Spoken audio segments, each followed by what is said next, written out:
Mesdames et messieurs, bonjour. Bienvenue dans la vie des titres de ce mercredi 16 octobre 2024 sur votre chaîne préférée, Speedline Télévision.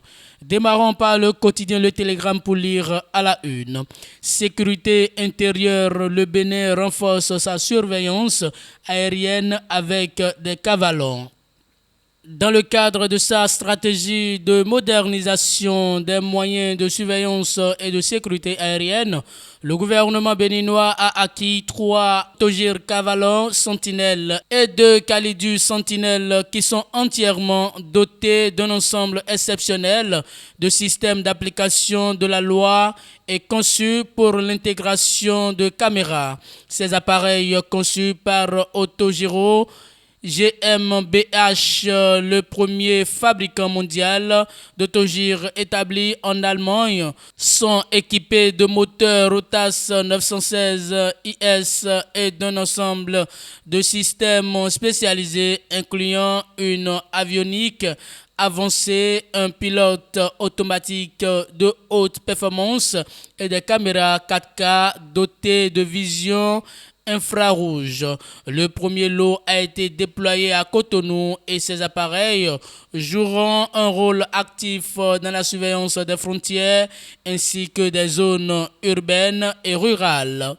Assassinat du chef de village d'Itakpako dans la commune d'Ifanyi, le président Vlavonou exprime sa compassion à la famille éplorée. La police sur les traces des assaillants. Steve Amoussou, le Togo maintient les poursuites contre ses ravisseurs malgré le jugement de la Criette. Le mardi 3 septembre, Jimmy Gandaro, Gérald Bagidi et Wanilo Medeganfagla, soupçonnés d'être les ravisseurs de Steve Amoussou, ont comparu devant la Criette. Les 2 premiers ont été reconnus coupables d'arrestation illégale et condamné à 24 mois de prison, dont 12 mois ferme, avec l'obligation de verser 10 millions de francs CFA à la victime en guise de dommages et d'intérêts. Quant à Wanilo Medeganfagla, il a bénéficié d'une relaxe pure et simple. Ce verdict signifie-t-il la fin des poursuites engagées par la justice togolaise? Henri Dogo a répondu par la négation lors d'une interview accordée à Afrique Inter.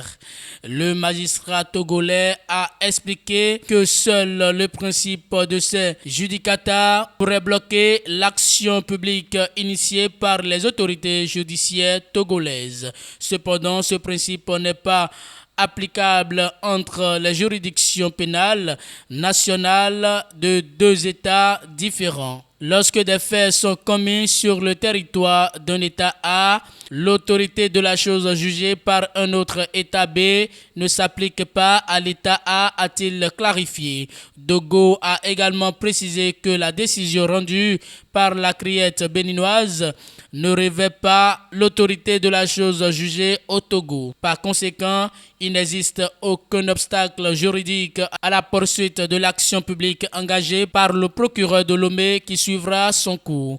Jimmy Gandaro, Gérald Bagidi et Wanilo Medeganfagla, qui font l'objet d'un mandat d'arrêt de la justice togolaise, pourraient être jugés s'ils sont appréhendés et extradés au Togo. Et pour finir avec le télégramme aéroport de Cotonou, plus de 555 000 passagers au départ et à l'arrivée en 2023. Passons à présent au quotidien Les 4 vérités pour lire à la une. Mafia foncière à Boycon, les prévenus plaident non coupables, dossier renvoyé au 2 décembre, informe le quotidien. 4e journée éliminatoire CAN 2025 Rwanda 2, Bénin 1. Les Guépas ajournent la qualification du Bénin. Quand on mène 1-0 à l'extérieur, on ne doit pas trop reculer. D'ici Gernot Rohr. Quelques jours après la rumeur sur sa mort, Bruno Amoussou reçoit l'ambassadeur de Chine au Bénin. Au président Patrice Talon, le parti Les Démocrates réitère 3 exigences. Bénin 16 454,63 kg de drogue saisie en 2023. Vous aurez plus de détails à la page 8 de cette parution du quotidien Les 4 vérités. Et c'est Décryptage Info qui ferme la marche de ce numéro. À la une, budget citoyen 2025, comment le Bénin prévoit orienter ses dépenses. Pour le budget de l'État en 2025, chaque secteur recevra une part sur une mise de 10 000 francs CFA. Dans le budget citoyen, ces orientations ont été représentées. En septembre 2024, la Direction générale du budget a publié la version budget citoyen de l'exercice 2025, offrant une vision claire des orientations financières du gouvernement béninois. Vous aurez les détails dans les colonnes de ce journal. Développement local au Bénin, hausse des transferts de ressources aux communes en 2025, 58,231 milliards attendus. Cour suprême, l'avocat général Memavo Jacques Ounsou et 4 conseillers installés dans leurs fonctions. Le ministre de la Justice, Yvon Detieno, décline ses attentes.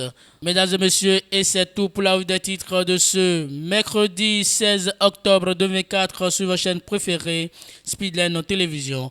Merci pour votre fidélité, écoute et attention. Passez une très bonne journée.